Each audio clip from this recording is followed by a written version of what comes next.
85 juta warga akan menjalani mudik lebaran tahun ini. Tidak seperti tahun lalu di mana ada banyak syarat dan penyekatan, tahun ini mudik akan lebih longgar. Lalu bagaimana dengan antisipasi kepadatan terutama di masa pandemi ini? Kita akan berbincang dengan Direktur Jenderal Perhubungan Darat Kemenhub, Budi Setiadi. Selamat sore Pak Budi. Selamat sore, Mas. Terima kasih Pak Budi sudah bersama dengan CNN Indonesia Newsroom sore ini.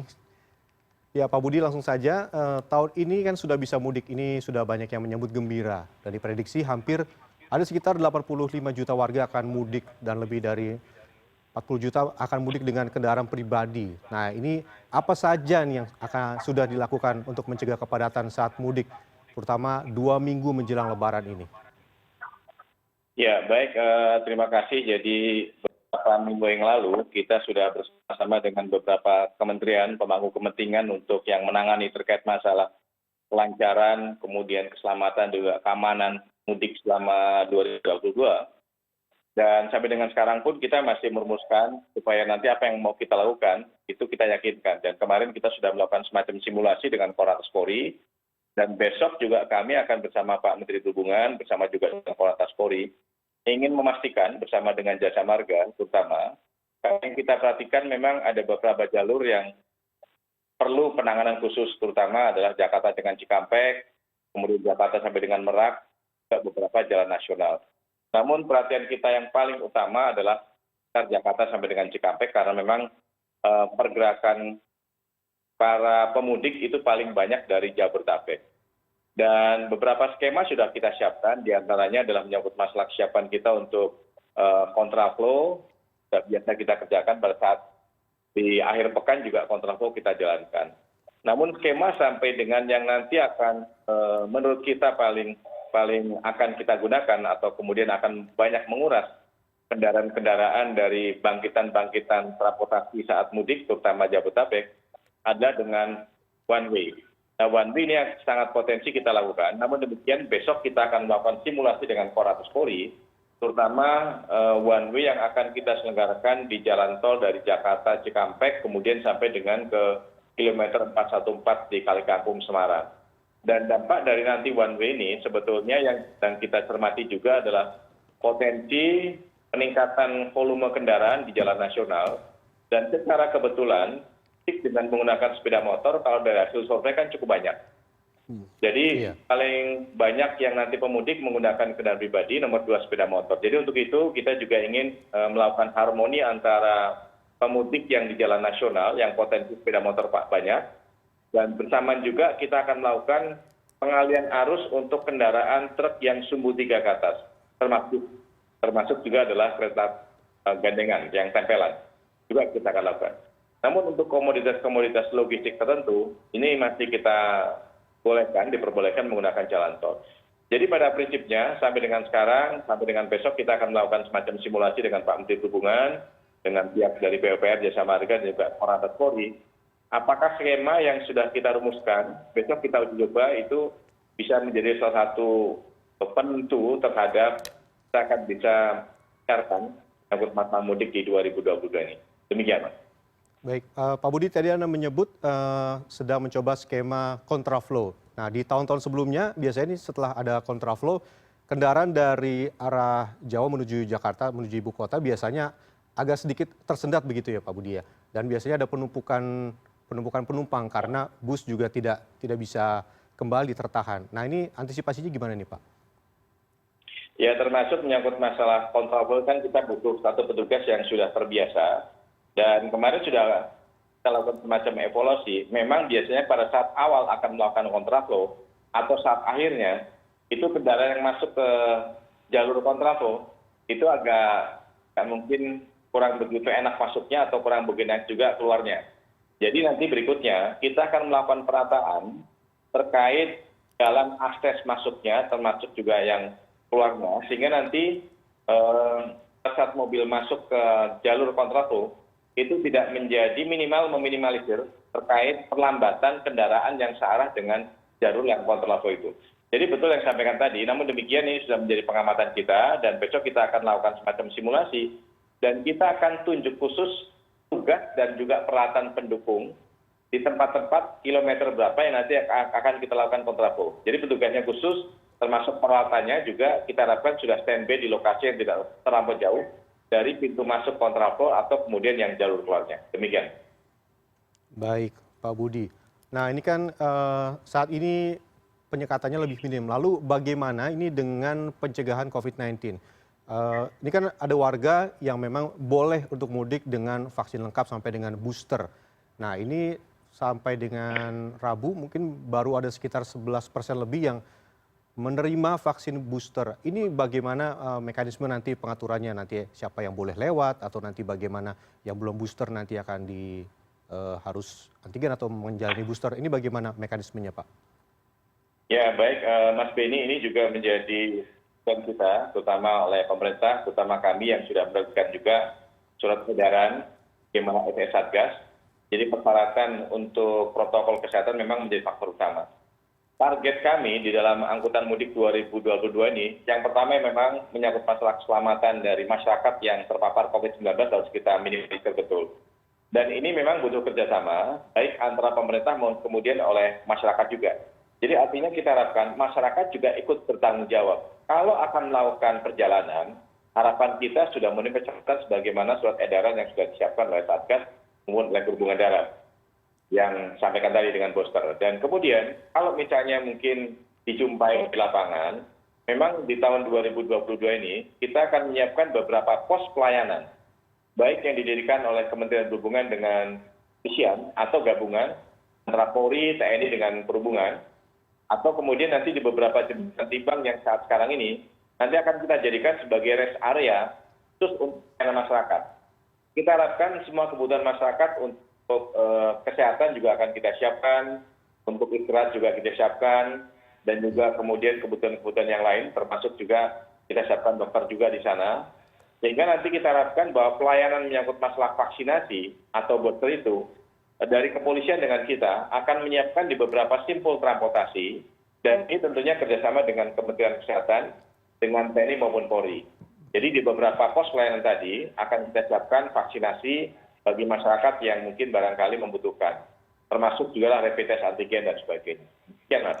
Ya, baik Pak Budi. Tadi ada menyebut nantinya mereka yang belum menjalani vaksin booster ini akan menjalani vaksin booster di pos pelayanan di rest area. Nah, ini kalau kita bicara soal rest area, ini memang pada saat mungkin tidak cuma mudik tapi pada saat mungkin weekend atau apa, rest area juga biasanya sering kali penuh, terutama pada saat mudik.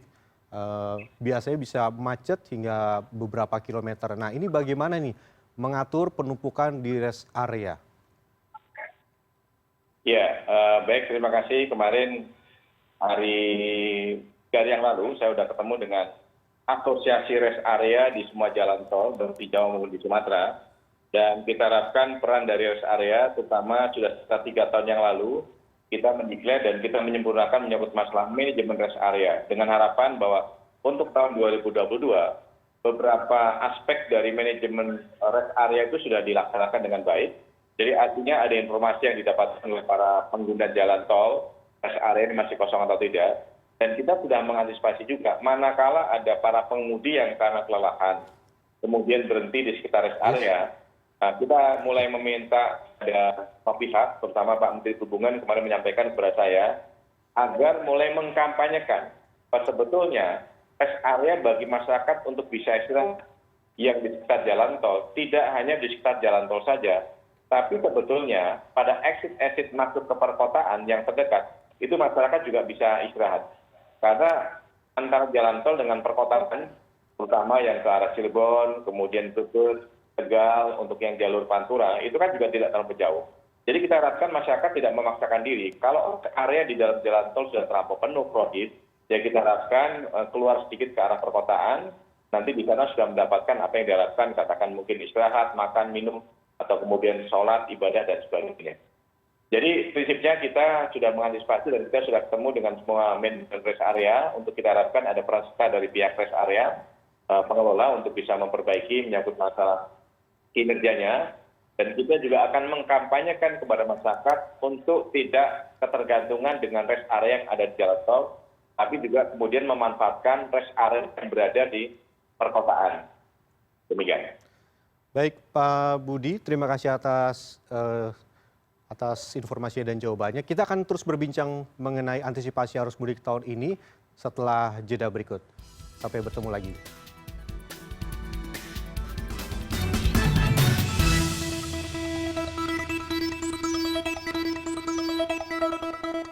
Anda masih menyaksikan CNN Indonesia Newsroom, masih bersama Pak Budi Setiadi, Dirjen Perhubungan Darat Kemenhub. Saya juga akan menyapa ada pengamat kebijakan publik Universitas Trisakti, Bapak Trubus Rahardiansyah. Selamat sore Pak Trubus. Ya, selamat sore Mas. Ya, terima kasih sudah bersama CNN Indonesia Newsroom hari ini.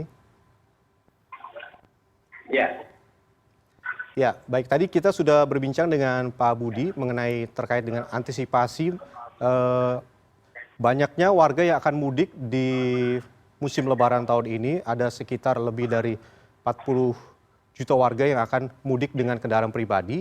Lalu ada antisipasi-antisipasi yang akan dilakukan oleh Kementerian Perhubungan, termasuk melakukan kontraflow, nanti juga akan ada one way, dan tadi Pak Budi juga sudah melakukan simulasi dengan Mabes Polri dan juga Kakor Lantas terkait nanti kemacetan pada saat mudik lebaran nanti. Nah, kalau Anda, ini saya akan bertanya dengan Pak Trubus, kalau Anda melihat dengan antisipasi seperti ini, bagaimana tanggapan Anda, Pak? ya, kalau menurut saya sih antisipasi sudah cukup baik dalam arti bahwa ini 3 hal yang harus dihadapi. Pertama, bahwa mudik tahun ini itu dihadapkan oleh karena alam juga di beberapa daerah ada bencana karena musimnya memang kan sekarang. Kemudian ada bencana COVID, ya bencana COVID ada. Di satu itu juga ada kerawanan di kriminalitas juga gitu. Di satu sisi juga ada persoalan infrastruktur belum memadai, artinya belum betul juga pembangunannya. Jadi ini memang hal yang menurut saya harus antisipasi. Dan hal yang lain menurut saya persoalan nanti mengenai penataan skema dari di dalam menghadapi kemacetan di tanggal 9 sampai tanggal nanti rencana kalau antisipasi kita karena ada terjadi bludaknya lah, pokoknya membludaknya pemudik lah ya. Nah, jadi angka pemudik itu diperkirakan di tanggal itu gitu ya. Tetapi ini persoalan kemudian bagaimana nanti di jalan tol mereka bisa tidak membludak, artinya bisa lancar karena biasanya di titik-titik rest area tertentu itu sekali kendaraan-kendaraan yang memang akhirnya terjadi kemacetan yang sangat luar biasa. Menurut saya memang harus juga dipertimbangkan secara memadai. Satu sisi juga sebenarnya kelemahan tahun ini kan sudah diperkirakan bahwa masyarakat dalam 2 tahun ini tidak mudik ya. Jadi animo masyarakat untuk mudik itu tinggi sekali. Tetapi pemerintah ini kebijakannya seperti sama dengan tahun-tahun sebelumnya ya, di mana 2 tahun yang lalu 19 itu banyak. Jadi harusnya kan ada pemerintah, presiden dalam ini perlu menunjuk seorang menteri atau seorang pejabat untuk bertanggung jawab gitu.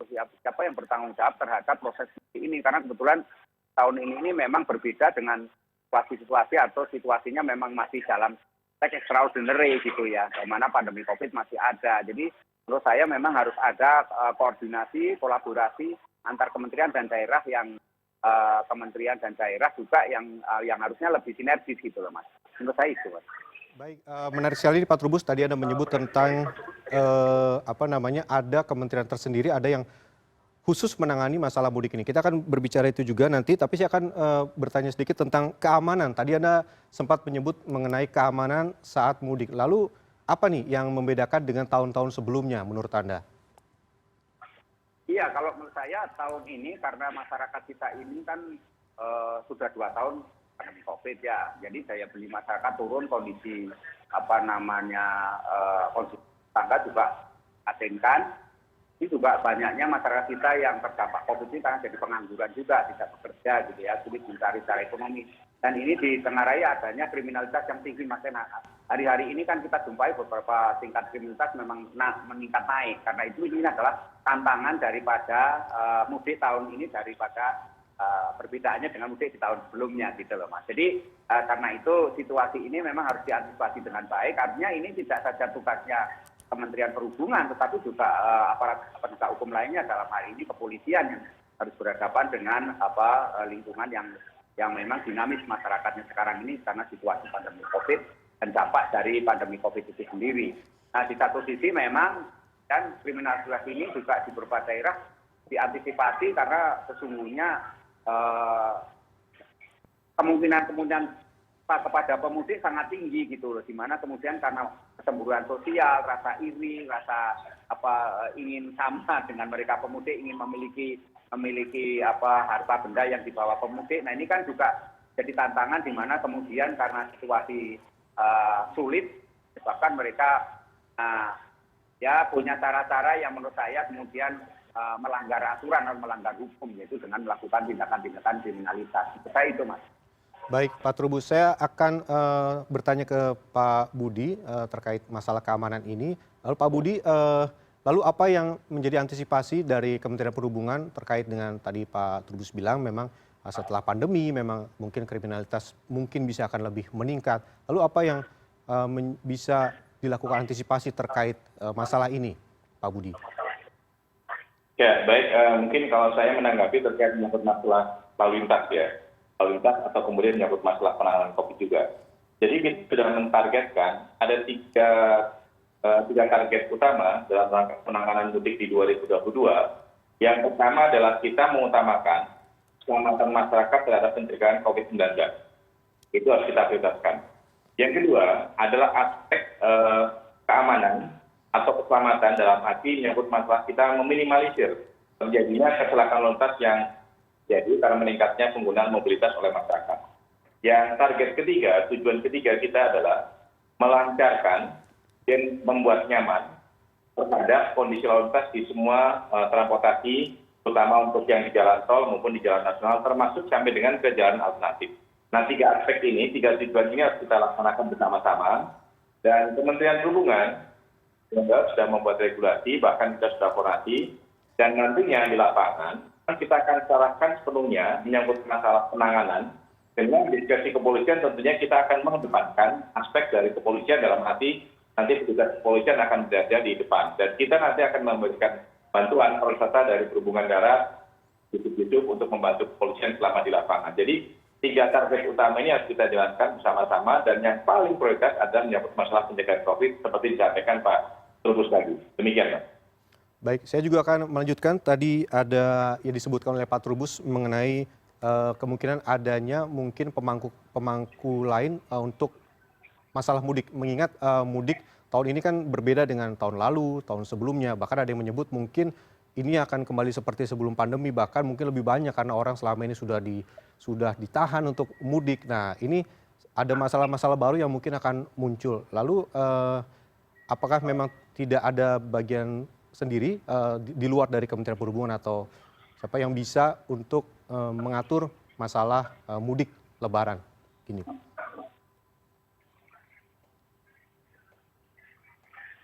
Ya, Pak Budi.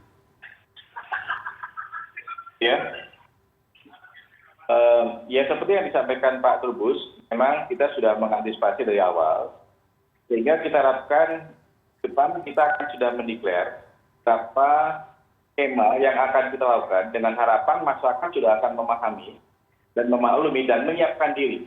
Kapan akan dilakukan one way, kapan akan dilakukan kontraflow, dan termasuk juga adalah untuk pembatasan kendaraan barang yang sumbu 3 ke atas, itu tidak hanya terkonsentrasi di jalan tol, tapi juga termasuk jalan tol, dan tidak terkonsentrasi hanya di Jawa. Kita termasuk di Bali, termasuk juga di Sumatera, dan halnya di Lampung, Palembang, atau kemudian di Medan. Dan yang menjadi perhatian kita berikutnya adalah menyangkut masalah sepeda motor. Jadi sebagai antisipasi kita, pada intinya pemerintah tidak merekomendasikan atau kita berharap kepada masyarakat tidak menggunakan sepeda motor sebagai mobilitas untuk mudik.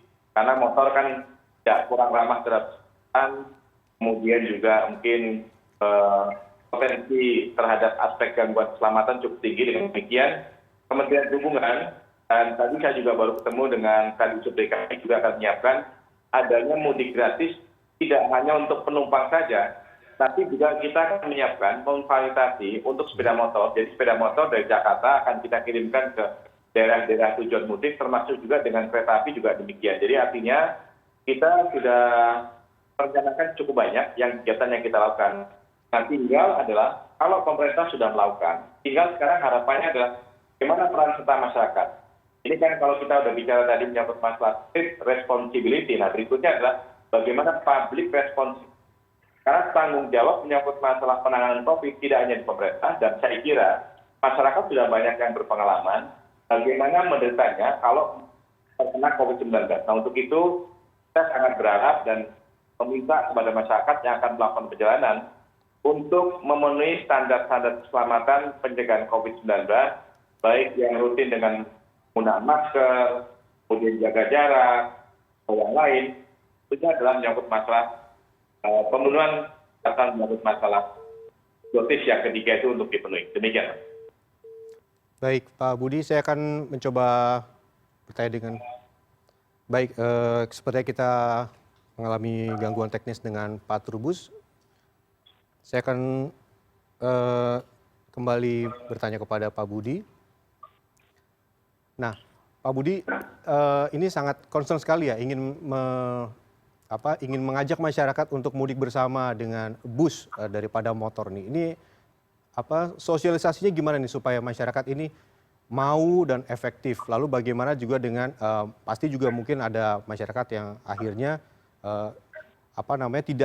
tidak ikut dengan bus mudik bersama, lalu tetap ikut dengan jalur nasional. Nah, bagaimana dengan keamanannya juga, Pak Budi? Ya, sebetulnya yang dibangun oleh pemerintah adalah Kementerian Perhubungan bahwa kita menyiapkan mobilitas untuk memfasilitasi mudik gratis supaya masyarakat yang menggunakan sepeda motor itu tidak memaksakan diri menggunakan sepeda motor. Bagian bisa kita fasilitasi, dan kalaupun kemudian terpaksa, kemarin kami sudah mencoba bicara dengan Kakor Polri, dengan Dirlantas Polda Jabar dan juga Polda Metro, untuk nantinya perhatian kita juga tidak hanya terkonsentrasi di jalan tol saja, tapi jalan nasional yang dari arah Jakarta, Bekasi, Karawang, Cikampek sampai dengan Cirebon, itu juga menjadi perhatian kita. Dengan harapan kita akan bisa meminimalisir terhadap aspek keselamatan, kita perbaiki, dan kemudian mix traffic yang di sana, tentunya mungkin kita harus bisa mengarahkan sepeda motor itu jangan di jalur yang sebelah kanan, sepeda motor di lajur yang sebelah kiri. Nah, dengan demikian kita harapkan bahwa disinilah bahwa peran masyarakat atau tanggung jawab masyarakat untuk lancarnya, kemudian selamat dan juga sehat mudik itu menjadi tanggung jawab bersama, tidak hanya oleh pemerintah saja, tapi juga adalah perlu peran serta dari pihak masyarakat. Demikian, kan. Baik, Pak Budi, ini pertanyaan terakhir nih. Kita berharap semoga mudik tahun ini lancar ya, tidak sampai terjadi penumpukan atau kepadatan. Kalau misalnya nih terjadi kepadatan penumpukan di beberapa exit tol dan mungkin ada beberapa warga yang mungkin kehabisan BBM, lalu bagaimana antisipasinya nih terkait dengan habisnya BBM warga di jalan tol pada saat terjebak? Ya, kemarin kita sudah rapat yang dipimpin langsung oleh Pak Menko PMK, ini juga ada Pak Menteri Perhubungan, dan juga sudah rapat juga dengan Pak Menteri SDM. Intinya pihak Pertamina sudah menyiapkan beberapa skema terkait yang terburuk kalau kemudian ada masyarakat yang kehabisan BBM saat di perjalanan, terutama mungkin kalau pas ada kemacetan dan kemudian jauh dari rest area. Jadi nanti ada CM yang mobile, jadi yang Pertamina bekerjasama dengan sepeda motor dari katakan pengojek sepeda motor di daerah-daerah khusus tertentu di jalan tol, dan kemudian nanti sepeda motor ini akan dimuat oleh BBM sehingga nanti masyarakat ini akan melakukan perjalanan pada saat ada kemacetan. Kemudian yang berikutnya juga adalah dari pihak Pertamina akan menyiapkan tanki yang sudah diisi dengan BBM penuh di beberapa rest area sehingga nanti distribusi kekurangan rest area terhadap BBM akan bisa cepat pergerakannya, tidak harus dari depo-depo yang cukup jauh. Dan ada beberapa skema lain yang disiapkan oleh pihak Pertamina, intinya bahwa kalau di dalam kemacetan itu terjadi dan kemudian ada yang kehabisan BBM, pihak Pertamina sudah menyiapkan dan itu sudah dirapatkan khusus oleh Pak Menteri SDM, kemudian Pak Menko PMK dan juga Pak Menteri Perhubungan yang melibatkan semua pemangku. Jadi kita harapkan Kementerian Kesehatan, Kementerian SDM dan Kementerian terutama, itu termasuk TNI, pada prinsipnya sudah merumuskan langkah-langkah yang akan dilakukan Namun kita masih punya waktu dengan harapan waktu ini akan digunakan oleh masyarakat untuk mempercepat, mengakselerasi terhadap tingkat kepatuhan SE yang dikeluarkan Satgas bahwa untuk melakukan perjalanan mudik itu harus menggunakan booster atau kemudian rapid test antigen atau PCR. Pada prinsipnya pos kita yang di lapangan adalah memberikan pos pelayanan dan tidak ada lagi kita untuk melakukan pemeriksaan seperti tahun-tahun sebelumnya. Demikian, Mas. Baik, terima kasih Pak Budi Setiadi sudah bersama dengan CNN Indonesia Newsroom pada hari ini. Tentu kita berharap semoga mudik tahun ini berjalan dengan lancar dan ini bukan cuma tugas dari Kementerian Perhubungan tapi juga untuk semua masyarakat untuk tadi seperti Anda bilang mengejar vaksin booster agar semuanya bisa mudik dengan aman, tidak perlu antri di rest area. Terima kasih Pak Budi, semoga sukses mudiknya tahun ini. Terima kasih.